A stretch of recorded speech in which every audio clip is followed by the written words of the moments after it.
Vidyasri Subramaniam thought for the day. பொறுமை கடலினும் பெரியது. சைனாவில் ஒரு விதமான பேம்பு ட்ரீ இருக்குது.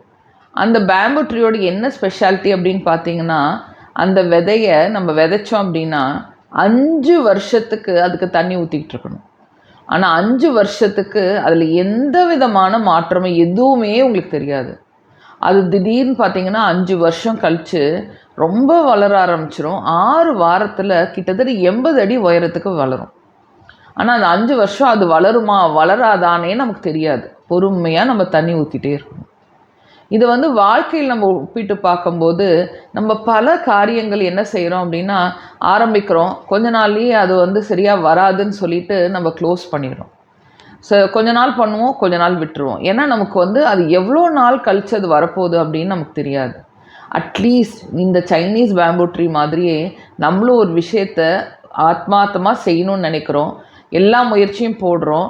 ஆனால் அதோட சக்ஸஸ் உடனே வரும்னு எதிர்பார்க்காம மினிமம் நம்ம வாழ்க்கையிலையும் 5 வருஷம் வெயிட் பண்ணோம் அப்படின்னா நம்ம அந்த விஷயத்தை திருப்பி மறுவி செய்யும்போது அதில் இருக்க தப்பு, அதில் இருக்கிற கரெக்டு, அதில் இருக்கிற பாடங்கள், பல விஷயங்கள் அதிலேருந்து கற்றுக்குவோம். கற்றுக்க நம்ம மெருகேறிட்டே இருப்போம். திடீர்னு பார்த்திங்கன்னா அதை நோக்கி வெற்றி நமக்கு வரைய ஆரம்பிச்சிடும்.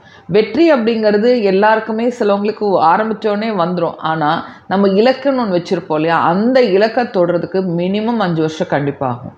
ஸோ நீங்கள் ஏதாவது ஒரு வேலையை செய்ய போகிறீங்க, ஆத்மார்த்தமாக அது உங்கள் பேஷனான வேலையை செய்ய போகிறீங்க அப்படின்னா அவசரப்பட்டு ஆரம்பித்து அவசரப்பட்டு முடிக்காதீங்க. நீங்கள் நிதானமாக ஆரம்பித்தாலுமே ஆனால் அதை பொறுமையாக இருந்து அதை திருப்பி செஞ்சீங்க அப்படின்னா உங்களுக்கு புரிதல் நிறைய விஷயம் வர ஆரம்பிச்சிடும். அந்த புரிதல் வர உங்களுக்கு தன்னை போல் வெற்றி வரும். ஸோ என்னோடய வாழ்த்துக்கள் உங்களுக்கு. தயவுசெய்து மினிமம் 5 வருஷம் பொறுங்க. ஓகேயா? பொறுமை கடலினும் பெரியது.